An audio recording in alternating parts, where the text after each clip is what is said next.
Hello and welcome back to my channel. I am your host Khadija. तो आज का हमारा टॉपिक रहने वाला है ओस्टियोमाइलाइटिस या फिर बोन इन्फेक्शन। तो इसी पीपीटी के साथ हम ये पूरा टॉपिक क्लियर करते जाएंगे पॉइंट वाइज। और अगर आपको इससे रिलेटेड कोई भी इन्फॉर्मेशन चाहिए हो तो आप इस वीडियो को ज़रूर एंड तक देखें, क्योंकि इसमें आपकी सारी क्वेरीज क्लियर हो जाएंगी और आप नोट्स भी इससे बना सकते हैं अगर आप एज ए स्टूडेंट इस वीडियो को देख रहे हैं। तो चलते हैं, अपना नेक्स्ट टॉपिक है हमारा ओस्टियोमाइलाइटिस यानी बोन इन्फेक्शन। ये हमारा इसका डेफिनेशन देख लेते हैं। ओके, तो ओस्टियोमाइलाइटिस का डेफिनेशन देख लेते हैं कि ओस्टियोमाइलाइटिस है क्या आखिर। ओस्टियोमाइलाइटिस एक बोन इन्फेक्शन है, ठीक है, जिसको हम ओस्टियोमाइलाइटिस कहते हैं या बोन इन्फेक्शन भी कह देते हैं। इन्फेक्शन आपको पता होगा, इन्फेक्शन मोस्टली पैथोजेंस के थ्रू ही होता है। इन्फेक्शन जो है वो पैथोजेंस ही कर रहे होते हैं। पैथोजेंस यानी रोगजनक, जो हमारे बॉडी में बीमारी पैदा कर रहे हों, और वो होते हैं हमारे बैक्टीरिया, वायरस, फंगी, पैरासाइट्स। ये सब हमारी बॉडी में एंटर करते हैं और इन्फेक्शन कर देते हैं। तो अगर ये इन्फेक्शन हमारी बोन्स के अंदर हो रहा है तो ये बोन इन्फेक्शन या ओस्टियोमाइलाइटिस कहलाया जाएगा। तो ओस्टियोमाइलाइटिस क्या है? बोन इन्फेक्शन है जो कि बैक्टीरिया, फंगी या वायरस, किसी भी पैथोजन के इन्वेड यानी अंदर होने पर आपकी बोन के पैदा हो जाता है। नेक्स्ट देखते हैं हम कि ये देखिए नेक्स्ट इसका, in children's bone infection most commonly occur in the long bones of the arm and legs. आप बच्चों में ये देखेंगे, अगर बच्चों में ये ओस्टियोमाइलाइटिस की कंडीशन रह रही है तो वो कहाँ रहती है? वो रहती है उनके आर्म्स में और लेग्स में, यानी उनके हाथों और पैरों में की जो हड्डियां हैं उनमें इन्फेक्शन होता है मोस्टली बच्चों में। और अगर बड़ों में या अडल्ट्स में देखा जाए, यानी एक अडल्ट बॉडी के अंदर अगर आप देखोगे तो मोस्टली आपको जो ओस्टियोमाइलाइटिस की कंडीशन है वो वहाँ पे उनके हिप, स्पाइन और फिट, यानी उनके पैरों में, उनकी रीढ़ की हड्डी और उनके कूल्हे वाली हड्डी में आपको ये इन्फेक्शन ज़्यादातर मिलता है अडल्ट्स में, ठीक है।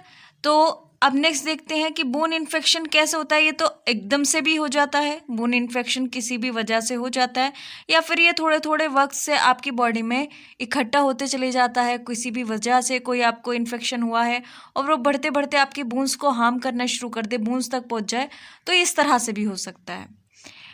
If they are not properly treated, bone infection can leave a bone permanently damaged।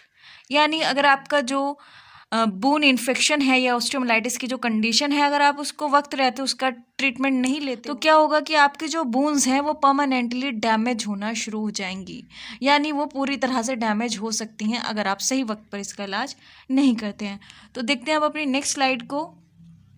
Okay, यहाँ पे दिख रहा होगा कि आपकी वर्टेब्रा में ये इन्फेक्शन साइट है, और इन्फेक्शन साइट आप देख रहे हो, इन्फेक्शन की वजह से वो हड्डी जो है वो थोड़ा सा उस पर मेटाबॉलिक वेस्ट इकट्ठा हो गया है, जिसे ऑस्टियोफाइट कहते हैं। यानी आपकी हड्डी कैसी हो जाएंगी, वहाँ पे मेटाबॉलिक वेस्ट आके इकट्ठा होना लगेगा, ऑस्टियोफाइट बनने लगेंगे, और आपकी जो डिस्क है जो कि वर्टेब्रास के बीच में होती है उसमें क्या होगा? डिजेनरेशन, यानी उसमें भी चेंजेस आने शुरू हो जाएंगे।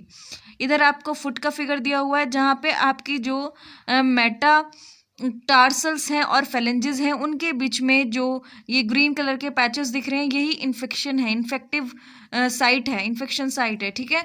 तो ये आपको एक फिगर में देखने मिल रहा होगा। नेक्स्ट देखते हैं कोजेज ऑफ ओस्टियोमाइलाइटिस। ओस्टियोमाइलाइटिस के क्या क्या कोज हो सकते हैं, या ओस्टियोमाइलाइटिस किन वजहों से आपकी बॉडी में होता है। तो ओस्टियोमाइलाइटिस में फर्स्ट देखते हैं many organism, most commonly staphylococcus orris. Staphylococcus orris जो है वो मोस्ट कॉमनली आपकी वजह है ओस्टियोमाइलाइटिस की। ये क्या होता है? ब्लड स्ट्रीम में, यानी आपके ब्लड में ट्रैवल करता है, और ये ट्रैवल करते हुए आपकी बोन्स तक अगर पहुंच जाता है तो आपके बोन्स में इन्फेक्शन पैदा कर देता है, और वही कंडीशन आपकी ओस्टियोमाइलाइटिस बन जाती है। और ये जो इन्फेक्शन है ये कहाँ से शुरू होगा? ये किसी भी एक एरिया से आपके बॉडी के शुरू हो जाएगा, और ये स्प्रेड होता होता आपके बोन्स तक आ जाएगा ब्लड के जरिए, ठीक है। Next, organism that invade a severe injury, deep cut और wound can also cause infection in nearby bones. यानी वो ऑर्गेनिज्म जो इन्वेड कर जाते हैं या आपकी बॉडी के अंदर आ जाते हैं किसी भी सीवियर इंजरी की थ्रू, किसी भी कट वगैरह के थ्रू, जो डीप कट होते हैं, या इतने डीप की जो आपकी बोन्स तक जा रहे हों, या कोई भी ऐसा घाव जो इन्फेक्शन मतलब जहाँ पे हो रहा हो, तो क्या होगा, धीरे धीरे आपका हो सकता है वो बूंस तक पहुँच जाए, या वो बूंस के नियर बाय जो है इंजरी हुई हो, तो वहाँ आपके इन्फेक्शन के चांसेस ज़्यादा रहते हैं बूंस में। ठीक है, तब आपको ये कंडीशन बन सकती है। Bacteria can enter your system eight A surgical site. Bacteria कहाँ से एंटर कर सकते हैं आपके सिस्टम में? सर्जिकल साइट से भी, यानी अगर आप किसी सर्जरी पर हैं और वहाँ पे आपकी बॉडी में बैक्टीरिया एंटर कर जाते हैं, तो आपका तब भी ये कंडीशन बन सकती है, इन्फेक्शन हो सकता है।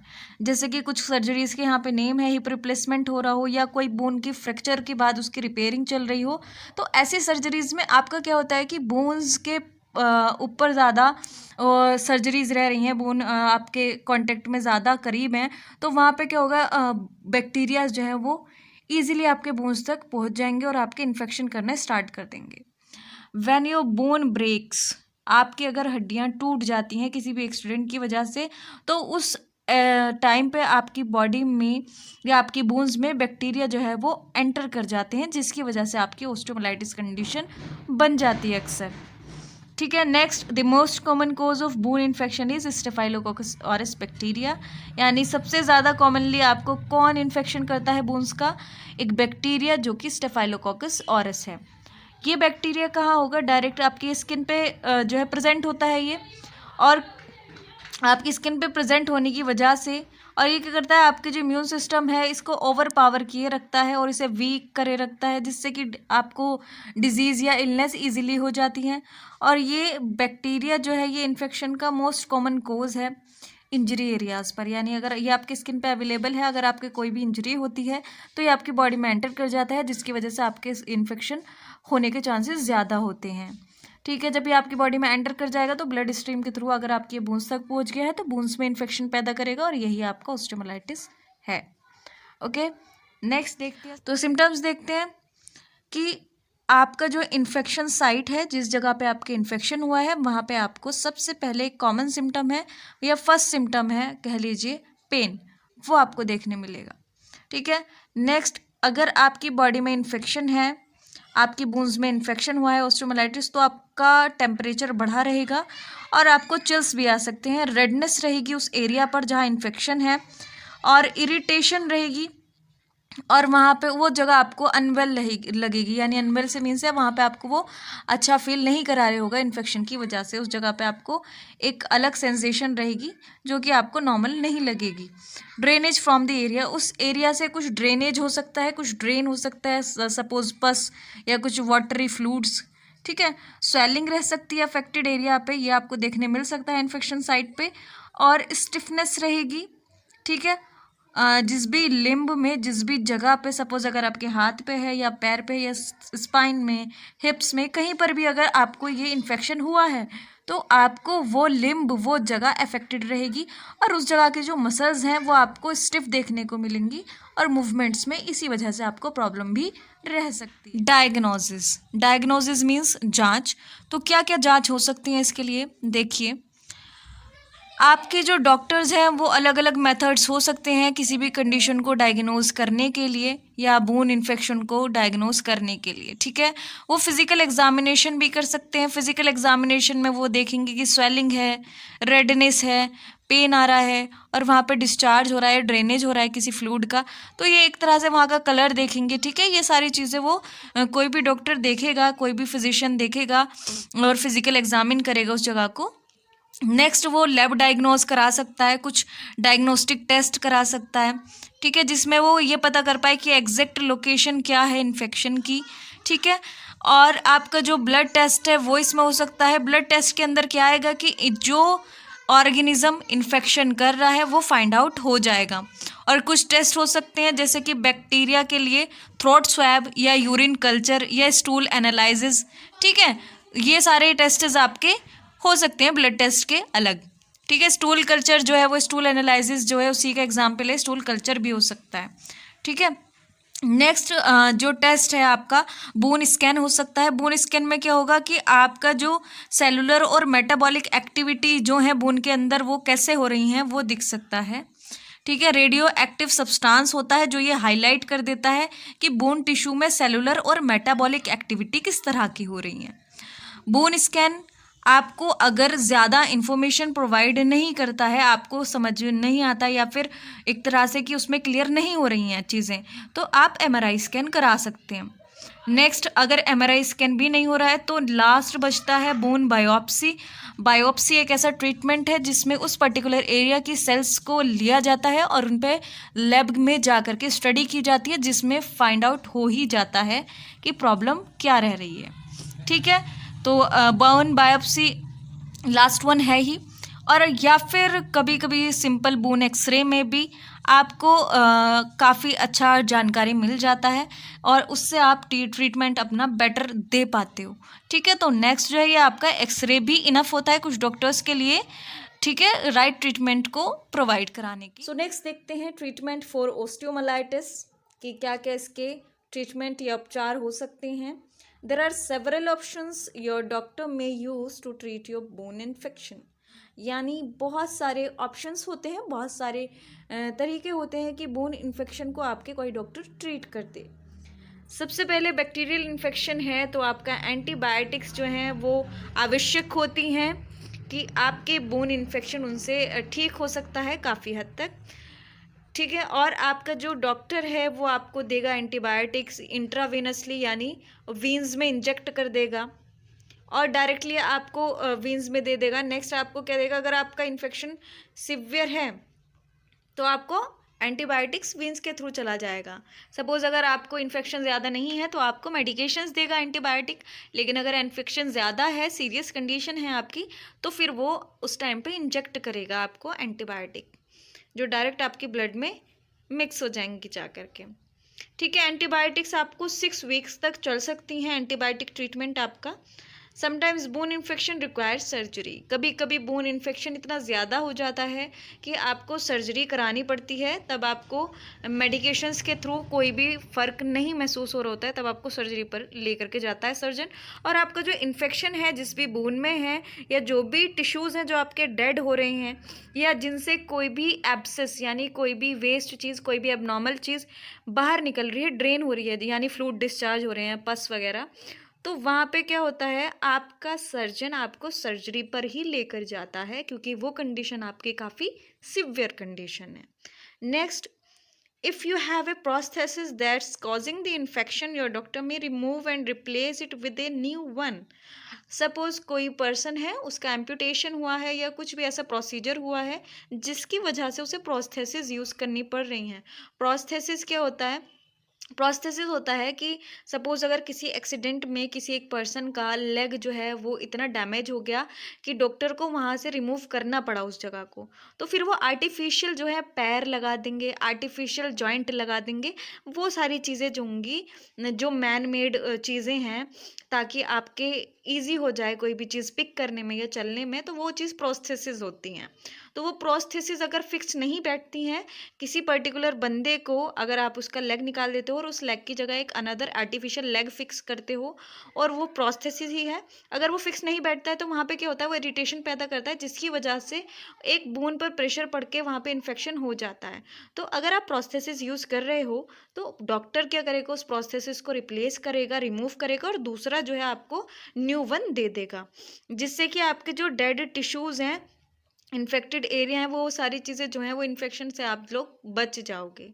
ठीक है, तो वहाँ पे आपका ये प्रोस्थेसिस अगर यूज़ कर रहे हो तो वो रिप्लेस कर देते हैं डॉक्टर। रिस्क फॉर ओस्टियोमाइलाइटिस, क्या क्या रिस्क हो सकते हैं ओस्टियोमाइलाइटिस को लेकर के देखें।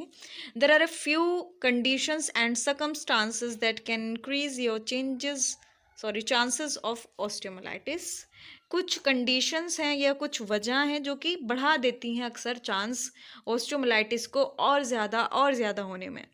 तो जैसे कि अगर आपको सपोज़ डायबिटीज़ है, अगर आपको डायबिटीज़ है जो कि आपके ब्लड सप्लाई को अफेक्ट करता है बोन्स तक पहुंचाने में, तो वहाँ क्या होगा, ब्लड सप्लाई जब बोन्स तक प्रॉपर ब्लड सप्लाई नहीं होगी और वो उस जगह पे जो है इन्फेक्शन पहले ही है, तो वो उस चीज़ को और बढ़ा देगा। यानी अगर डायबिटीज़ आपको है तो आप ज़्यादा प्रोन है इन्फेक्शन के लिए, बोन इन्फेक्शन के लिए।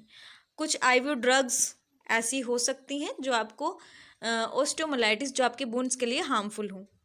नेक्स्ट, हेमोडायलिसिस, ठीक है। जो किडनी की कंडीशन के लिए यूज़ किया जाता है ये ट्रीटमेंट है हीमोडायलिसिस।